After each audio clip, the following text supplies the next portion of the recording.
말씀만 참 은혜 됩니다. 찬양이 참 은혜 되었습니다. 오늘 우리가 함께 묵상할 하나님 말씀 에베소서 1장 3절부터 6절까지의 말씀입니다.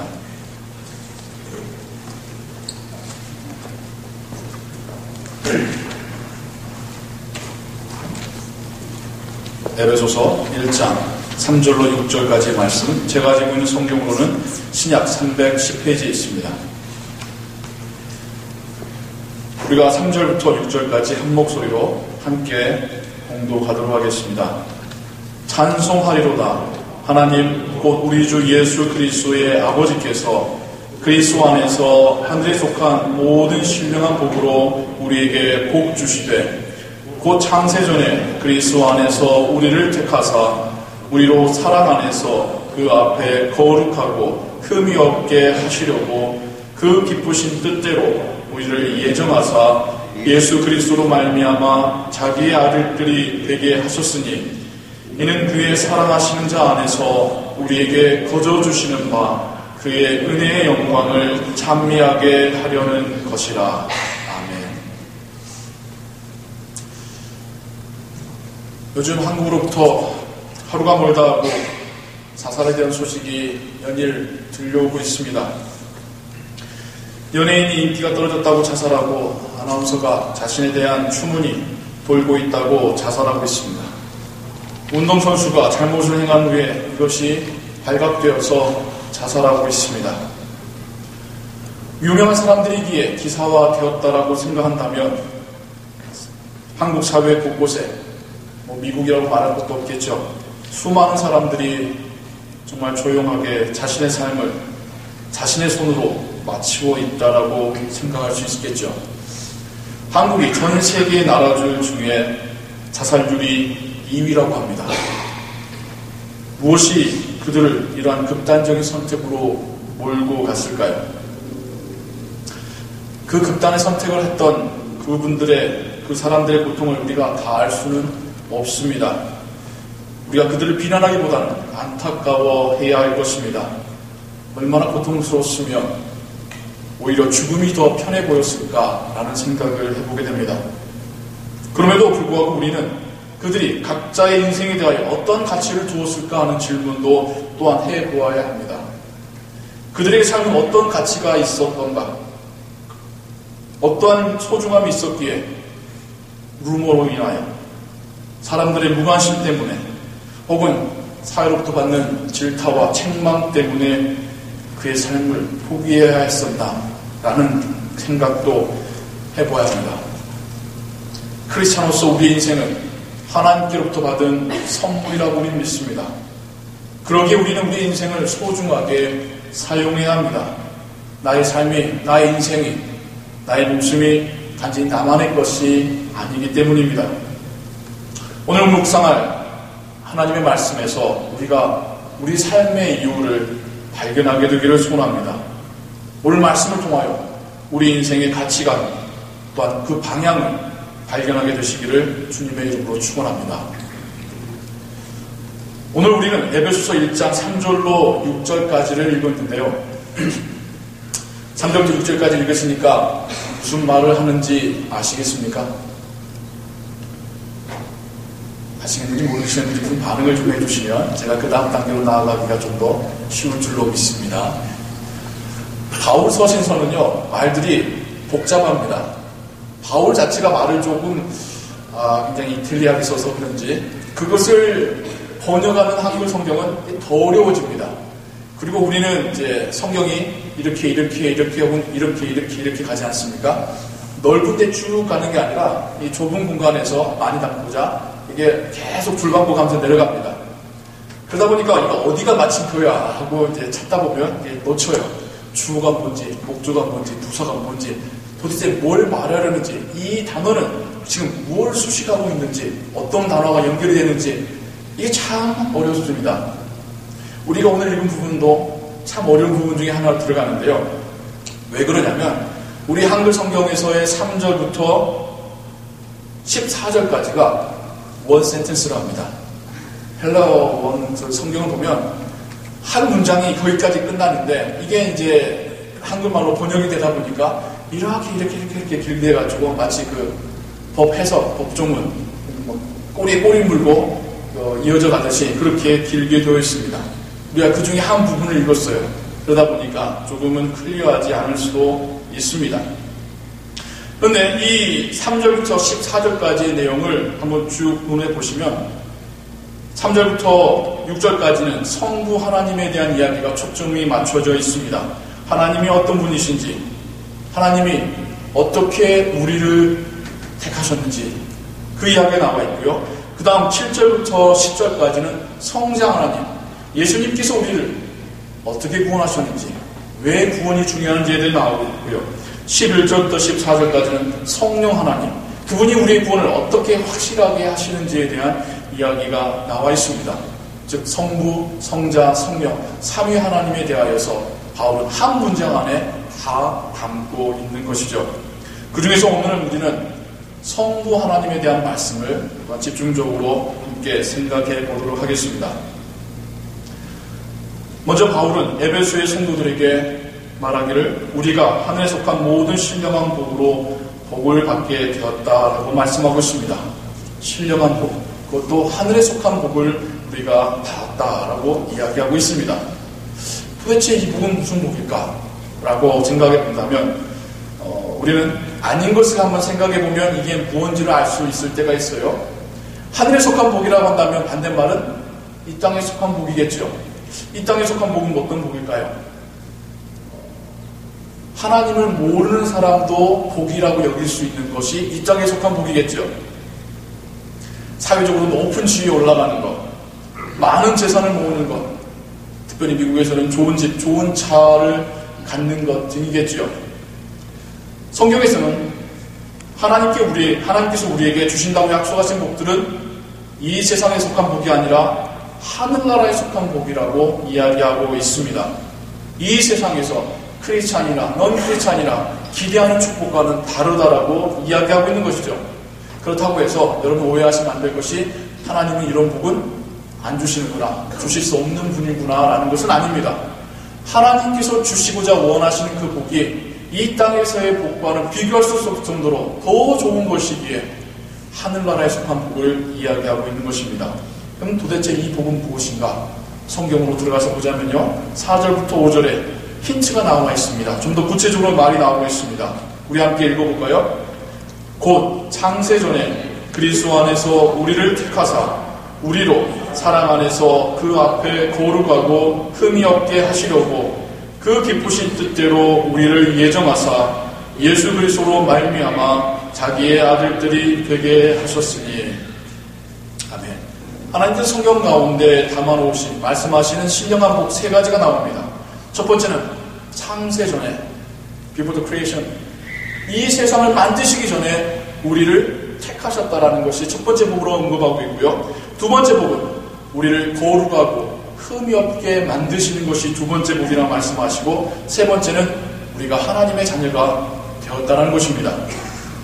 이 세 가지를 다 따로따로 구분해서 생각할 수는 없겠죠. 다 연결이 되어가고 있습니다. 우리를 미리 택하셔서 거룩하게 하시고 하나님의 자녀가 되게 하신 이 모든 것이 하나의 또한 작업이기도 합니다.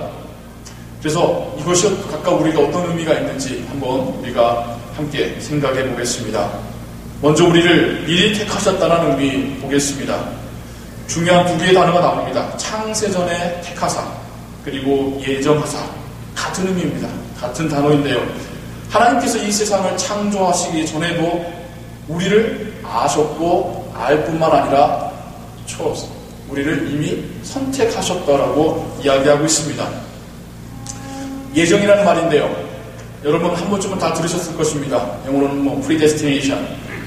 많은 사람들에게 궁금증을 불러일으키고 교회 나오지 않는 분들에게는 교회가 몹시 편협하다, 자기들만 그렇다라고 오해를 사게 하는 그러한 말씀이기도 합니다. 이 예정에 대하여 하나님께서 우리를 먼저 택하셨다라는 이 말씀에 대하여 가장 큰 비판은 하나님께서 제멋대로시다. 두 번째는 누구는 택하고 누구는 안 택하시는 불공평한 하나님이다라는 것이 이 예정교회에 대한 사람들의 비판입니다. 그래서 기독교인들도 이거에 대해서 말을 잘 못하죠. 날 택해주신 건 감사한데 저 사람 택하지 않으신 거에 대해서는 내가 할 말이 없다라는 게 우리의 입장이곤 합니다. 그러다 보니까 흔히 하는 말이, 우리가 한국인들이라면 우리 존경하는 이순신 장군은 그러면 택함받지 못한 사람입니까? 굉장히 마음이 불편해져요. 이순신 장군 얼마나 훌륭하십니까? 훌륭하다고 배웠는데 이분에게는 택함이 없다면, 아프리카에 태어난 사람은 택함이 없다는 것인가? 우리는 이런 거에 대한 질문도 떠오르고, 그런 걸 가지고 교회를 비판할 때 머뭇거리면서 말을 못하곤 합니다. 그래서 오늘 특별히 이 예정, 하나님께서 우리를 미리 택하셨다는 의미가 무엇인가를 집중적으로 한번 보기를 원합니다. 제가 예정에 대해서 이야기하면서 가장 먼저 이야기하고 싶은 것은, 예정은 은혜이다라는 것을 말씀드리고 싶습니다. 하나님께서 우리를, 이 세상을 만드시기 전부터도 우리를 먼저 택하셨다는 것은, 이건 우리에게 은혜라는 것, 하나님께서 우리를 향하여 주시는 은혜라는 것을 먼저 말하고 싶습니다. 논리적으로야 누구를 택했다는 말은 반대로 어떤 말이죠? 저 사람은 안 택했다는 말이 당연히 따라오게 될 겁니다.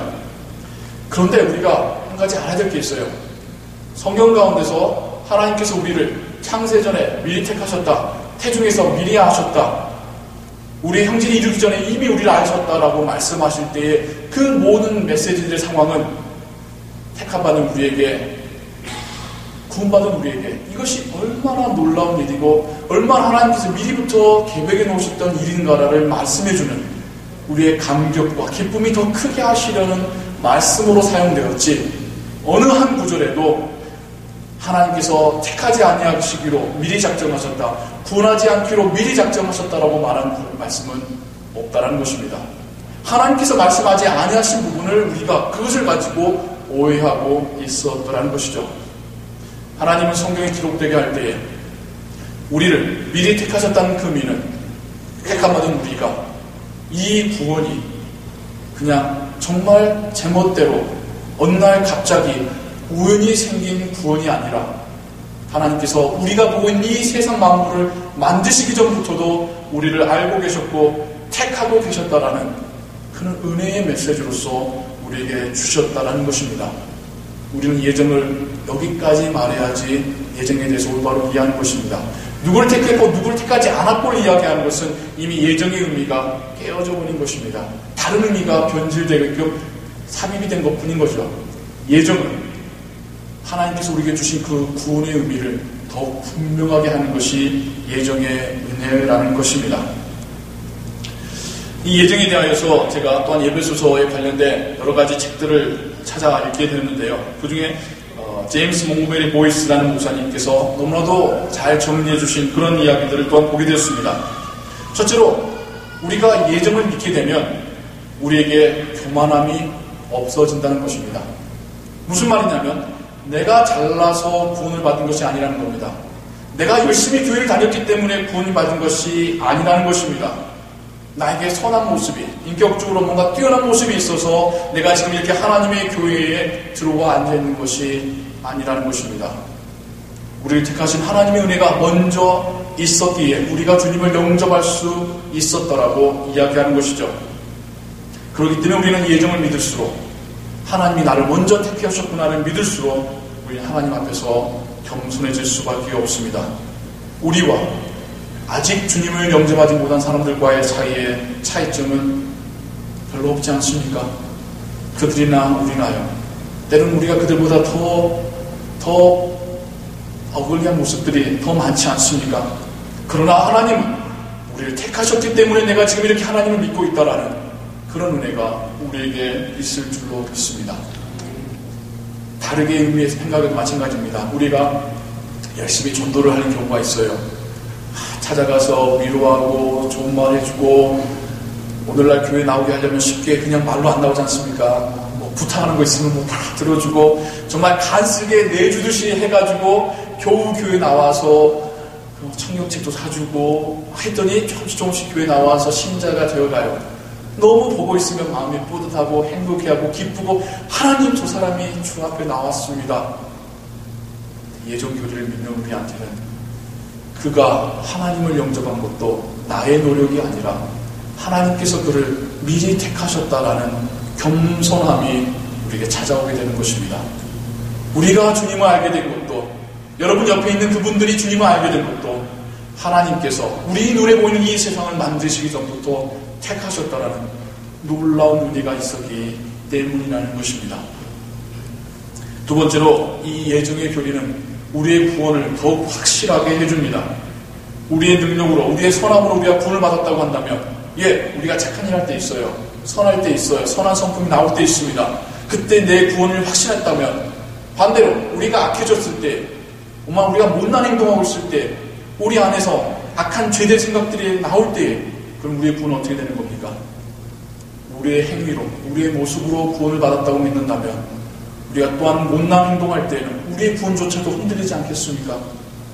그러나 우리가 좋은 일을 하든 못난 행동을 하든 우리의 구원이 하나님의 선택에 달려있기 때문에 우리의 구원은 취소되지 않는 것입니다. 하나님 우리를 미리 택하셔서 구원하셨다는 것은 우리의 구원을 확실하게 해주시는 은혜라는 것입니다. 그 다음 세 번째로 하나님께서 우리를 미리 택하셨다는 것은 우리가 지금 조금씩 나아져가는 근거가 됩니다. 하나님께서 우리를 택하셨다는 말의 더 넓은 의미는 하나님께서 우리를 하나님의 자녀 만드시는 그 작업 가운데 우리를 추가시키셨다라는 그런 의미겠죠. 우리가 신앙을 갖게 된 이후에 우리 안에 조금씩 변화가 일어나고 있습니다. 물론 우리는 이제 겸손해지다 보니까 잘 모르겠는데요 라고 말하실 수 있어요. 그 옛날에 나는 큰 차이는 없는 것 같다고 생각할 수 있습니다.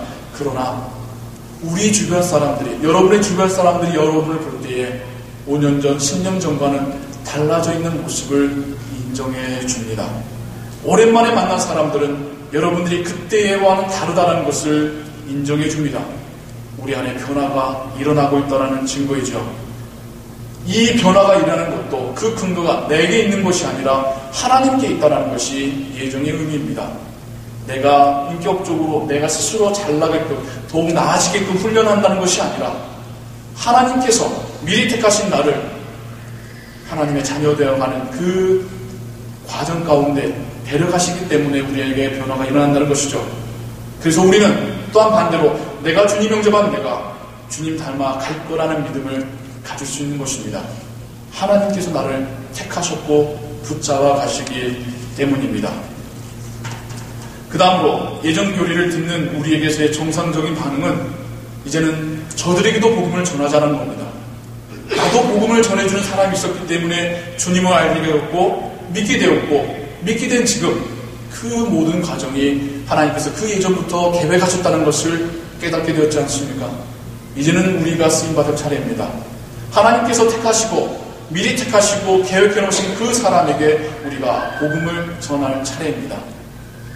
하나님께 택하셨다고 한다면 전하든 안 전하든 언젠가는 믿겠지. 이건 예정의 은혜를 제대로 이해하지 못하신 거예요. 예정을 은혜로서 기쁨으로써 받으신 분이라고 한다면 이 기쁨에 나도 동참하고자 하는 그런 정상적인 반응이 나오게 되는 것입니다. 다시 정리해서 말씀드리겠습니다. 하나님께서 우리를 미리 택하셨다는 그 의미는 예수 그리스도를 믿는 우리가 얼마나 복된 사람들인가라는 것을 깨닫게 해주는 것입니다. 여러분 놀랍지 않습니까? 여러분이 태어나기도 전에 이 산과 땅과 하늘이 만들어지기도 전에 하나님이 우리를 택하셨다는 겁니다. 그리고 우리를 하나님의 자녀가 되어가게끔 붙잡아 가고 계시다는 이것이 은혜의 예정일 줄로 믿습니다. 성경 어디에도 안 택하시기로 미리 정했다라고 말씀하는 구절은 없습니다. 그것은 하나님께 속한 것입니다. 우리가 알 수도 없고 알 필요도 없는 하나님 안에 있는 미스터리한 하나님의 계획이며 섭리일 줄로 믿습니다. 두 번째 복은 우리가 거룩해지고 흠이 없게 되는 것입니다. 예정을 이야기할 때 말씀드렸죠. 성화라고도 합니다. 여러분 한번 반대로 생각해 볼까요? 우리가 예수님을 영접하지 않았다면 우리는 오늘 어떻게 살고 있을까요? 여러분이 10년 전에, 5년 전에, 혹은 20년 전에 주 예수 그리스도를 영접하지 않았다면 여러분 지금 어떤 모습으로 있겠습니까? 여기 계신 많은 분들 중에 알코올 중독자가 나왔을 것입니다. 여기 계신 많은 가정들 중에 가정이 깨어진 가정들이 참 많았을 것입니다. 여기 계신 많은 분들 중에 건강을 잃고 홈리스가 되신 분도 있을 것입니다. 거기에는 저도 예외가 아닙니다. 저도 노는 거 좋아하고 저도 유혹에 약하고 우리는 예수님을 만났기 때문에 오늘날 이 모습으로 있을 수 있는 것입니다. 주님께서 우리에게 찾아와 주셨고 우리를 받고 가셨기 때문에 우리가 이렇게 주일날 주 앞에 나와 정말 단정한 옷차림으로 하나님을 예배할 수 있는 것입니다. 우리가 이 모습이 되어 있는 것, 이것이 하나님께서 우리에게 주신 하늘에 속한 신령한 복이라는 것입니다. 반대로 성장하지 않는 것은 죽어있다는 의미입니다. 하다못해 분재가 될지라도 조금씩 변화는 있습니다. 하지만 좋아하는 변화가 없습니다. 먼지만 쌓일 뿐이죠. 우리가 하나님 앞에서 겸손함으로 우리의 신앙을 돌아보아야 될 줄로 믿습니다. 나의 모습이 조금씩 변해가고 있는가? 아니면 먼지만 쌓이고 있는 신앙인 것인가? 그렇다고 한다면 우리가 거룩해지고 흠이 없어진다. 도대체 인간이 거룩해지고 흠이 없어지는 게 가능할까요? 어떤 목사님이, 어떤 성자가, 혹은 어떤 선교사님이 죽는 그 순간에 정말 흠이 없고 거룩해지신 분이 있습니까? 인간은 인간이 따름이지 않습니까? 그럼 이게 무슨 의미일까요? 하나님께서는 우리로 하여금 정말 거룩하고 흠이 없는 그 목표를 세우셨고 그 목표를 향하여 우리를 데려가고 계신다는 의미입니다. 그것은 바로 예수 그리스도의 모습입니다. 예수 그리스도의 그 모습을 우리가 최종 목적지 삼아서 우리를 데려가시는 여행 가운데 우리가 포함이 되었다라는 것입니다. 목표가 있고 없고는 너무나도 큰 차이입니다. 여러분 한번 여러분이 여행을 간다고 생각해 보십시오. 가족들을 다 데리고 밴에다가 여러분 먹을거리, 옷가지를 다 싸가지고 딱 운전대에 앉았습니다. 어디로 갈지 모른다면 어디로 차를 출발하겠습니까? 어디 가야 되지? 그 이야기에다 시간 보내지 않겠습니까? 어디 갈 줄 모르면 한 걸음도 나아갈 수 없습니다. 나아갈 이유도 모릅니다. 왜 가야 되지? 그냥 집에서 쉬자라고 되는 것이 여행이지 않습니까? 그러나 목적지가 있으면 한 걸음씩 한 걸음씩 나아가게 됩니다. 지금 당장 빨리 도착은 못할지라도 하지만 그곳을 향하여 우린 조금씩 다가가게 될 겁니다. 거룩하고 흠이 없는 예수 그리스도의 모습을 하나님 우리 앞에 목표로서 주실 때에 우리가 그 모습을 바라보며 조금씩 나아가고 있는 것입니다. 이렇게 해서 우리가 하나님의 자녀가 되었습니다. 죄인 중에 하나였고 아무런 가치와 가능성이 없던 우리가 이렇게 하나님의 자녀가 되었습니다. 이 과정 중에서 예수 그리스도의 구속함이 너무나도 중요하죠. 이것은 다음 주에 성자 하나님에 대한 말씀을 우리가 함께 묵상할 때 더 집중적으로 듣도록 하겠습니다. 그렇다고 한다면 그 거룩하고 흠이 없는 예수님의 모습은 어떤 모습일까? 거룩하다, 흠이 없다. 그건 그냥 단어잖아요. 막연하지 않습니까? 바울은 에베소서 뒤편에 그 이야기들을 담고 있습니다. 앞부분에서는 하나님이 어떤 분이신가? 그분이 우리에게 주시는 은혜가 무엇인가를 말한다면 이제 우리가 거룩하고 흠이 없는 모습으로 자라가야 될 우리의 삶에 대한 이야기는 에베소서 후반부에 부부간의 사이에서 부모와 자녀의 관계에서 또한 고용인과 피고용인의 관계에서 하나님은 또한 바울을 통하여 기록하고 계십니다. 우리가 이제 에베소서를 볼 때에 이 두 가지를 함께 정말 밸런스 있게 함께 보기를 원합니다. 먼저 하나님은 우리가 거룩해지는 그 장소를 부부관계에서 말씀하고 계신 겁니다. 내가 거룩해지고 흠이 없는 것, 그것은 남편이 아내를 자신의 목숨만큼 사랑하는 것, 아내가 남편을 교회가 예수님을 존경하듯이 존경하는 것, 그것이 바로 거룩하고 흠이 없는 부부관계라고 말씀하십니다. 부모와 자녀 관계에서 부모는 자녀를 말씀으로 양육하고 자녀는 부모를 존경하며 따르는 것, 그것이 바로 거룩하고 흠이 없는 모습이라는 겁니다.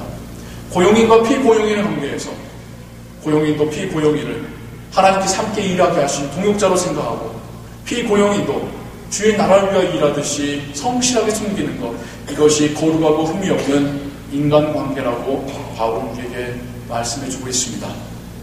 거룩해진다는 것은 우리의 삶의 문제입니다. 막연한 이야기가 아니에요.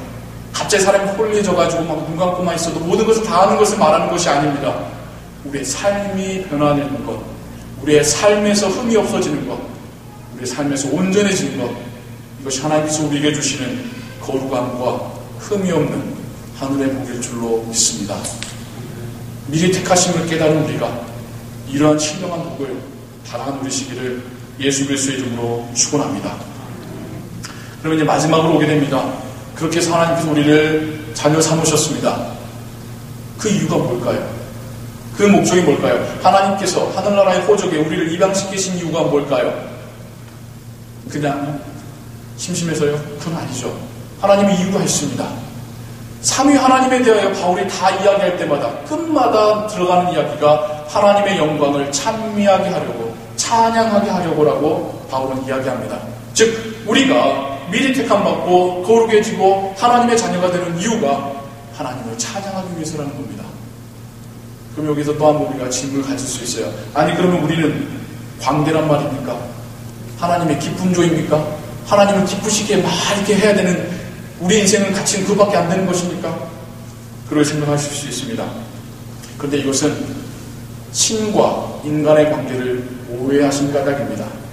인간들 사이에서는 그럴 수 있어요. 사람과 사람 사이에서는 어떤 누구가 더 많이 갖는다는 것은 다른 사람은 적게 갖는다는 거죠. 어떤 누구가 더 많이 받는다는 것은 다른 사람은 줄 뿐 빼앗기고 있고 자기는 받지 못한다는 의미겠죠. 인간들 사이에서는 그렇습니다. 인간들 사이에서는 누군가가 더 영광을 받고 기쁨을 누린다는 것은 보편적으로 다른 이들이 그 사람을 추앙하고 그 사람을 위해서 희생할 때 가능한 겁니다. 그러나 하나님과 우리의 관계에서는 그것이 아니죠. 하나님은 우리의 모습을 보면서 기뻐하시고 거룩한 영광을 받으신다고 말씀하고 있습니다. 하나님과 우리는 대등한 입장이 아닙니다. 우리가 하나님께 뭔가를 더 드릴 수 있는 것도 아니고 하나님의 것을 빼앗아올 수도 없는 것입니다. 이미 우리에게 있는 것이 다 하나님의 것이기 때문이죠. 그렇다고 한다면 우리가 하나님을 기쁘시게 해드린다는 표현은 우리가 무엇을 희생해야 된다는 의미로 이해하지 마십시오. 우리가 드린 것이 없어서 기뻐하실 수 있는 분이 하나님이십니다. 우리가 하나님의 자녀로 거룩하고 흠이 없는 모습으로 사는 그 모습만으로도 하나님은 기뻐하시고 영광을 받으신다는 겁니다. 크리스찬의 부부가 정말 그 온전한 모습으로 서로를 사랑하고 존경하는 그 모습을 통하여 하나님은 기뻐하시고 그 모습을 보는 세상 사람들의 그 칭찬을 통하여 하나님은 영광을 받으신다는 겁니다. 크리스찬의 부모님과 자녀와의 관계를 통하여 하나님은 기뻐하시고 또한 그 모습을 보는 세상 사람들을 통하여 하나님은 영광을 받으신다는 것입니다. 크리스찬의 고용주가 정말 그 피고용인을 정말 인격적으로 대등하게 대우하는 그 모습을 보면서 하나님 기뻐하시고 피고용인의 입술을 통하여 영광 받으신다는 것입니다. 조공원이 성실하게 일하는 그 모습을 보면서 하나님 기뻐하시고 고용인의 입에서 나오는 그 칭찬을 통하여 하나님은 영광 받으신다는 것입니다. 하나님은 거룩한 삶을 사는 우리를 보기 위하여 우리를 미리 택하셨고 우리를 위하여 또한 그 다음에 이 세상을 만드셨다고 성경은 말하고 있습니다. 마치 부모님이 자녀를 먼저 택하시고 그 자녀를 위하여 집을 짓는 것과 마찬가지입니다. 예정의 은혜는 우리가 다 깨달을 수 없을 큰 은혜입니다. 하나님께서 이 세상을 만들기 전부터도 여러분을 알고 계셨다니까요. 우리가 몇 년 전부터 알고 있던 하나님이란 게 아닙니다. 인간관계에서는 그렇잖아요. 만난 횟수가 중요하잖아요. 야, 우리가 10년을 만났어. 하나님과 우리의 관계는 10년이 아닙니다. 이 세상을 만들기 전부터도 하나님 우리를 알고 계셨고 택하고 사랑하셨다라는 것. 이 은혜를 우리가 깨닫게 되기를 소원합니다.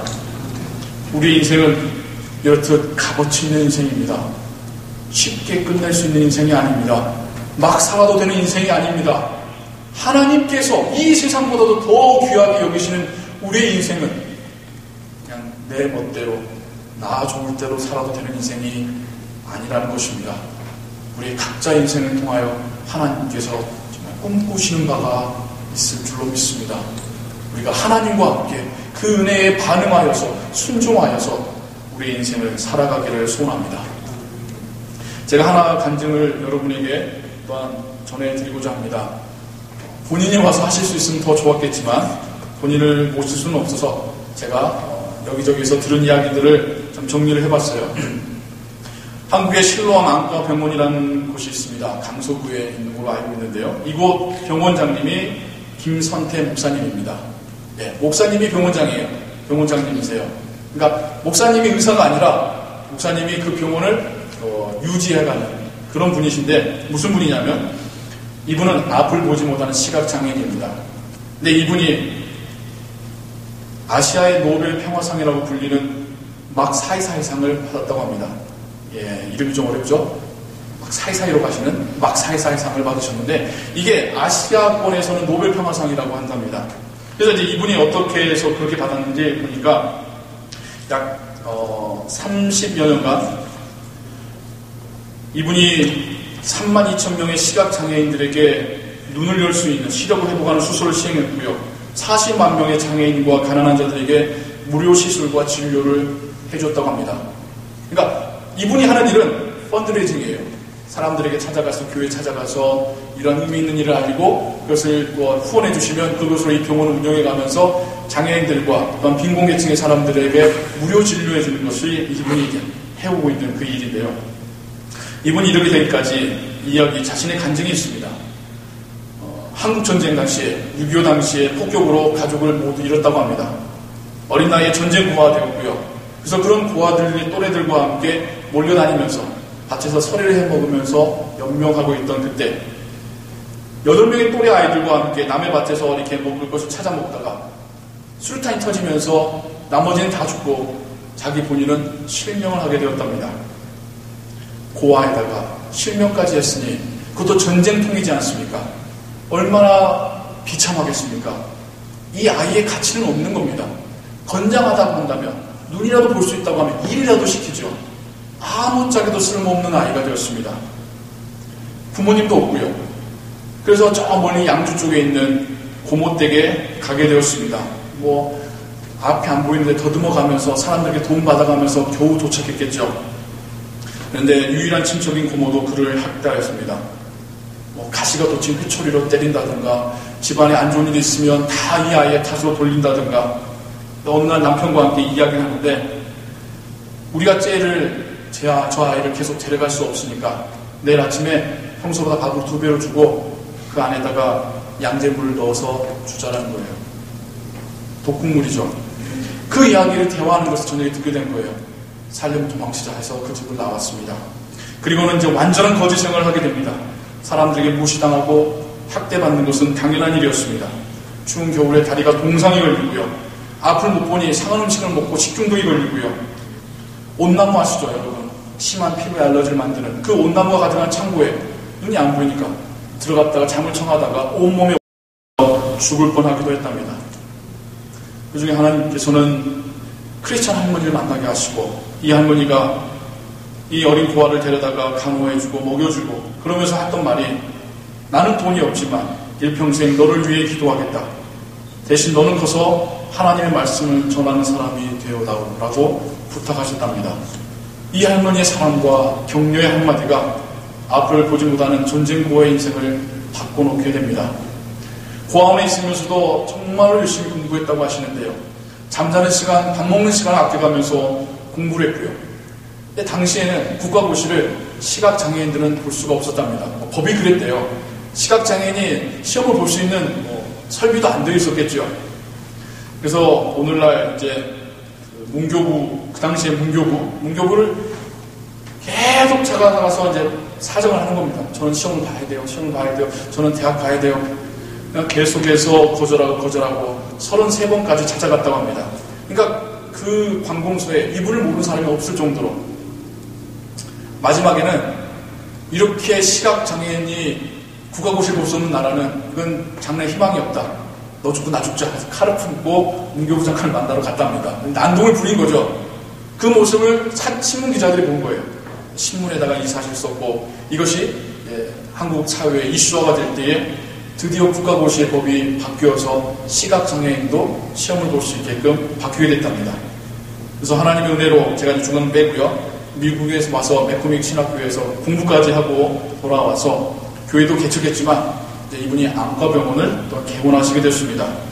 그래서 이분을 돕겠다는 분들, 그분들의 후원금을 모아서 무료 시술하는데 사용하고 있다고 합니다.